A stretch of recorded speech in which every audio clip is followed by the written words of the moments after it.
URC Power Rankings. What up? You're on 8.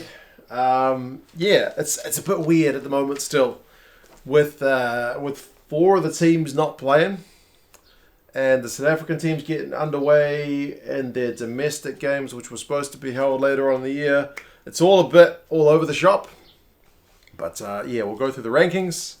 You guys can let me know your thoughts. Who's too high, who's too low, as we go into a break now before the Champions Cup and whatnot get underway. And we'll get back underway into this competition around Christmas time. But we'll start at the bottom, and there is a change. Dragons have taken the bottom spot with another loss. They got hammered away at Glasgow. I think that's 4 losses on the bounce. They are 13th on the overall log, which is higher than what I've got them. But yeah, after some promising early results that were losses and then 1 win, it's kind of gone a bit to custard. For the Dragons guys. They have been passed, weirdly, by Zebre, who haven't got a win at all. But the fact that Zebre have had 2 essentially 0 results buys, a loss is worse than a buy, so it drops them below. I know that's weird, but it should work itself out throughout the course of the season once Zebre gets some games. So if Zebre were to go on and lose 2 of those games, they would certainly drop below Dragons, but that's just kind of the way it works as we wait towards the more recent results. The more recent results for Zebre are not losses. The Bulls, things aren't going well for the Bulls. Another loss against a rival team from South Africa as well, which was a bit disappointing against the Sharks. It was a game where I don't know if the scoreline totally reflected the result, but a loss is a loss. I think the last 4 makes it 2 losses and 2 buys. So it's not been easy for the South African teams in terms of the disrupted game time, but 1 and 4. I think 1 win, 4 losses is their record in the URC thus far. The Stormers, man, you guys, what did you do to my Super Brew? Lost to the Lions. You weren't supposed to do that, Stormers. You were supposed to beat the Stormers at home, but that was a bad loss to the Lions. I've really got the Stormers dropping. They're down 4. I should have mentioned the Bulls are down 1. Zebre are up 1. So, yeah, down 4 spots. A win, 3 losses, and a draw. Their win in round 4 seems like a long time ago, but as I said, the draw for the South African teams has kind of been all over the place at the moment. So that's your bottom row. Next, I've got Benetton here on the log. Just trying to look at my... Oh, yeah, they got the wrong way. But yeah, Benetton, that's right. I got my numbering system around the wrong way on my paper. Benetton are 12th. I had them written 13th for some reason, but no, it's the Stormers who are in 13th. Down 2 spots. They're higher on the log, on the table. They're 8th. But their recent results have been pretty poor. That's kind of what's cost Benetton. They lost away to Edinburgh, which at the moment a lot of teams are doing because Edinburgh are looking pretty tough. But 1 win in their last 5. Essentially, that's what it comes down to. So Benetton are slipping a wee bit. Scarlets are another one of the teams that haven't played the last few rounds. So they are in the same spot as last week. No game. They are in 2 and 3. I think they're 11th on the actual table as well. So that kind of fits. The Lions, goodness me. They are up. This must be the highest I've had the Lions. Or maybe because they won their first game, the Lions started off cracking and then kind of dropped like a stone. But the Lions, for me, it was an unexpected away win at the Stormers. I didn't see it coming, but congratulations to them, man. Good win. Good win. That means their last 3 games has, I think, no losses and 1 win. But remember, there's been a couple of no game weeks in there for them as well. So just in terms of recent form, they seem to be doing all right. Their record is still mixed. So they're in 10th, I think, on the log, and that kind of fits as well. The last South African team I got here is the Sharks.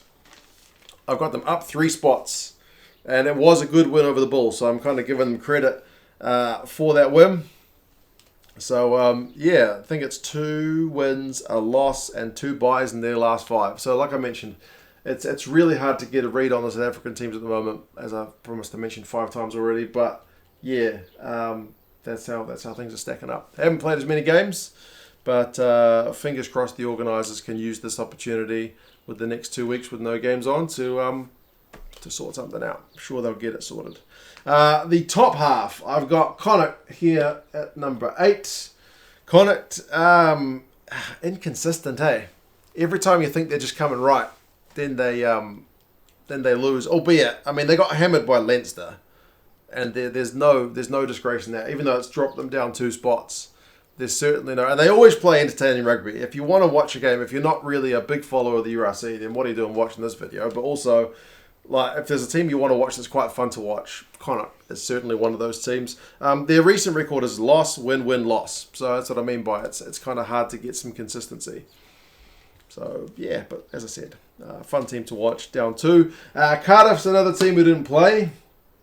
They are still kind of waiting to see what's going to happen. They're going to have to field a pretty inexperienced team in the Champions Cup. But yeah, no game. They're the same as last week. Their record is 3-2. Glasgow is another team who's a wee bit on the inconsistent side, even if they did get a nice win in the most recent round. They're up 2 spots. A good win, big win over the Dragons. But their record is also, it's the opposite of Connacht's one. It's win, loss, loss, win. So it's kind of hard to kind of get up ahead of steam with that record. But I mean, their overall record of 4-3 is still at least 1 in the positives. That's good news. And then Munster, the final of the teams who didn't have a game for the last couple of weeks from Europe. It's got them down 1, but mainly just because they've been passed from other teams. Other teams have got games in hand on them, but yeah, they're 6th, I think, on the table. So it's just what's going to happen until you can get those games back and get yourselves back up. But the overall record of 4-1 is still pretty bloody good. Now, I may have cursed these guys last week by putting them at number 1. They've dropped from 1 to 4, which is a substantial drop. But Ulster, commentators cursed last week, eh? I mean, that was a huge win away at Leinster, who were at that point undefeated last week. And then they couldn't back it up against Ospreys this week. So, or this week just gone. Yeah, disappointing. What can you say? Disappointing. Ospreys, I do think, are a good side, so there's no kind of disgrace in losing to them. Even if they're not a side which is scoring 6-7 tries a game. Ospreys, seemingly for the most part, a pretty hard team to beat, barring that game against Connacht. But yeah, it was certainly a bit of a downer, and they're down 3 spots. So that's it. 5-2 is still a good record though, but yeah, it's certainly a big downer. Ospreys benefit from Ulster's loss, basically, from that win over Ulster. So they've gone up 2 spots. They're 5-2, which is also a pretty good record, man. And they, opposite from Ulster, turn 1 week disappointing loss into a good win. Ulster was, big win and disappointing loss. So yeah, Ulster's been one of the leading teams in the season. So for Ospreys to get that win, I think is a bit of a statement. It's like, nah, we're here to compete, and we can take out some of the big boys as well. So yeah, very good win. Edinburgh, though, are also getting some good wins. Edinburgh are on a 4-match winning streak, I think. So going pretty bloody nicely. Record is 5 wins, a loss, and a draw. 14-point home win over Benetton, who is a kind of conference rival. Yeah, so they're looking the business. Edinburgh are looking legit very good, and also a very fun team to watch as well, playing very entertaining rugby. But back to number 1 after a disappointing loss last week. I don't know how many times Leinster have lost 2 in a row, but certainly not this week. They bounced back from that disappointing first competition loss last week to a big win over Connacht, who are another kind of conference rival. Who would have been full of confidence based on their previous week. So, yeah, there's a fair few kind of bounce-back stories this week and a couple of disappointing turnarounds for teams. So, yeah, it's back to number 1. There's 7 wins, I think. 7 wins and 1 loss. Yeah, Leinster are looking pretty good. So, yeah, as I said, the competition goes on a wee break now. We'll see what the organisers can do. Hopefully they come up with a good kind of master plan to get some games back for the likes of, Scarlets, Zebre, Munster and Cardiff, who haven't had those games down in South Africa, and then figuring out what to do with the South African teams is going to be a question as well, because they're going to allow, half of it's not in their control, right? But are they going to play the South African teams down in South Africa? Not at the moment. Are they going to base them in Italy, or what's going to go on? It's not going to be ideal, but hopefully they put some kind of top minds to it and come up with a good solution. But anyway, you guys let me know your thoughts. What do you reckon about the rankings? Who would you have where if you were doing them yourself? And yeah, if you guys want to play the Super Brew pool for the Champions Cup, that's been opened. I'll put a link in the description for that one. That's getting underway in a couple of days. But anyway, take care, guys, and I'll talk to you again soon. See you later.